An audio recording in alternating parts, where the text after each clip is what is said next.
Welcome to our live training session number 37, part 5. In this video, we're going to take a look at doing our cold start and warm-up enrichment tuning. We're going to have a lot to cover, so let's jump into our live training session so we can get started. Welcome back to our live training session here with our Supercharged Honda S2000. In the last video, we mapped out our high cam, full throttle area of operation. So we set our VTEC engagement point up.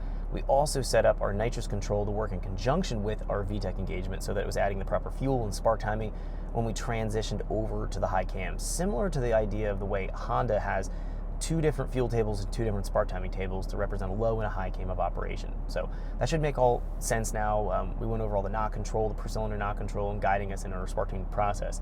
We're ready to take a look in this video at firing off the engine cold. So this is going to be day 2. I've let the engine sit overnight, so the engine is fully cooled down, and we'll find that the starting demands for fuel are completely different than a warm engine. It was cranking to firing on a warm engine perfectly fine, but now on a cold engine, we have to inject a lot more fuel, so it's going to fire up and it's going to run smoothly. We're going to have 3 different aspects of the starting in the fuel enrichment. When we have a cold start or just starting in general, we're going to have our pulse prime. We actually have 4 different aspects. We have a pulse prime. That's going to be how much fuel it adds the first 1 or 2 engine revolutions we're cranking over the engine. Then we have our cranking fuel enrichment that picks up right after the pulse prime ends.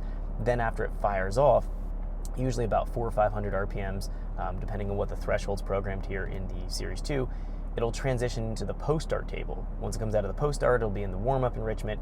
And then once it comes out of the warm-up enrichment, we'll be operating on our main fuel table. And we know we've tuned that already on a warm engine. So the main fuel table's kind of a separate aspect. It's going to be when the engine is warm, and all of the other tables they have to work with are going to be just adders on top of that. So again, this is going to be our initial pulse table here. This is going to be our crank injection time table here. This is going to be our post-start, so how much it's going to be adding versus coolant temperature when it fires off for the first, usually about 10, 20 seconds. This is going to be how quickly it takes out that fuel on the post-start. This is the decay, or how quickly it's going to remove the fuel. And then finally, the warm-up enrichment. This is more of that steady-state, long-term fuel adder against coolant temperature.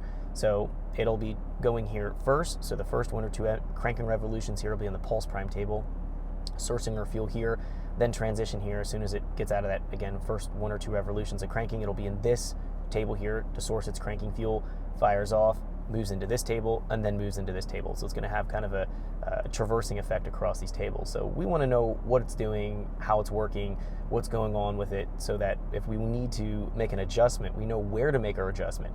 We don't want to be making an adjustment if it fires off and it runs too lean or too rich. We don't want to make adjustments here in our warm-up enrichment table. That's not where it's going to be sourcing its fuel from. It's going to be sourcing it here from our the start extra or the post-start table. So we're going to be logging from our start page here. This will give us all the information we need to know. We can take a look at the start extra here. We'll see what the initial crank pulse is going to be registering when it's doing a crank to fire. We also can take a look at some other parameters here, such as our oxygen sensor, wideband sensor, the feedback if it's kicking in. Some other things that we might want to add in here that I don't see in my list. We do have our idle control here. So the idle control is going to be looking at our RPM offset versus start table. Also taking a look here at our idle target base. The idle target base here on a cold start, we can see it's going to be Thanks for checking out our teaser clip. If you want to see the rest of this video and more than 500 hours of current EFI training we have to offer, make sure you click right here. If you want to go and check out more teaser clips from this training course, click here, and you don't want to miss any of the videos we're going to be releasing on this channel, so make sure you subscribe and click here. Thanks for watching, and I'll see you guys later.